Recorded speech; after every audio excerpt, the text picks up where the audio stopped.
Creation आम channel को समस्त को स्वागत। मो चैनल जो मैंने नुआ अच्छा से मो चैनल को दयाकोरी सब्सक्राइब करूँ और लाइक शेयर मो चैनल आज मुझे कही सिंदूर पिंधार किसी आसतु ताले वीडियो को आम आरंभ करवा। हिंदू धर्मर मान्यता हिसाब से गोटे बहिता नारी सिंदूर पिंधे स्वामी बंचुवा पर्यंत से सिंदूर पिंधि थाए। सिंदूर पिंधार चारोटी जगार आम पिंधि था। भिन्न भिन्न लोक भिन्न भिन्न मत थाए कि सिंदूर केउठी लगाइले जे शुभ शास्त्रीय मतरे आमर अच्छी। सीमंते सागर कन्या, कपाळे मध्य चंडिका, कंठे सरस्वती देवी, शंखा सावित्री। ये आम चारोटी जगार आम सिंदूर कहीं पिंधा। सिंदूर लगेवा समय जुगल देवता लक्ष्मी नारायण, हर, पार्वती, राधाकृष्ण आदि को ध्यान कराए। सिंथिरे सिंदूर लगेवा समय माता लक्ष्मी को स्मरण करेंगे और धन संपद घर परिपूर्ण हेबो बोली आमर कामना करा जायछि। स्वामी बंचिथिबा पर्यंत सिंदूर लगाइबा सधवा नारीर प्रतीक होइଥାଏ। सिंदूर चारोटी स्थान में लगाइले उचित। सीमन, कपाळ, कंठ एवं शंखा। कहीं कहीं बाम हाथर मणिबंधरे एवं कानरे मध्य सिंदूर लगेइथाନ୍ତି।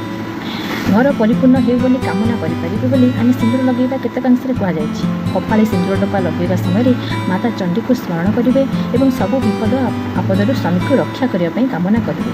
कंठरे सिंदूर लगेले सेतबेले आमे काहाको स्मरण करिबा ना माता सरस्वती को स्मरण करिबा एवं सबु विपद आपदरु स्वामी को रक्षा करिया पई कामना करिवे। अन्य कौन लोक मन में कष्ट देला भली किसी शब्द कंठरू न बाहर से आम माता सरस्वती को स्मरण करवा। तापर मोर शंखा। शंखार जदि आम सिंदूर लगेगा ताहले सेटा आम माता सावित्री को स्मरण करवा। शुद्ध स्नान पर सिंदूर लगे पारे। आपड़ चाहिए अलग एक सिंदूर फरुआ रखिपारे जोटा कि मासिक धर्म आप लगे पारे। स्नान पर सांगे सांगे सिंदूर न लगेगा ही भल। आप चाहिए अलग एक सिंदूर फरुआ रखी मासिक धर्म लगे पारे। मासिक धर्म समय आप सबुदिन लगुवा फरुआ सिंदूर न लगेगा ही उचित।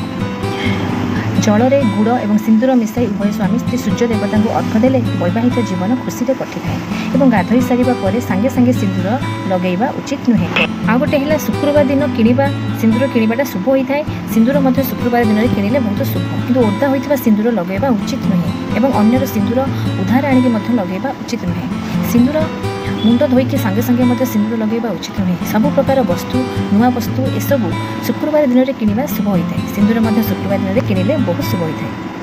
सिंदूर लगेଇବା समय जदि सिंदूर फरु हाथ पड़ जाए तेज यहाँ अशुभ संकेत बोली माना जाए। ठाकुर पूजा समय जदि एक सिंदूर खसी पड़ी थाए ताहले अशुभ संकेत बोली आम मानिबा।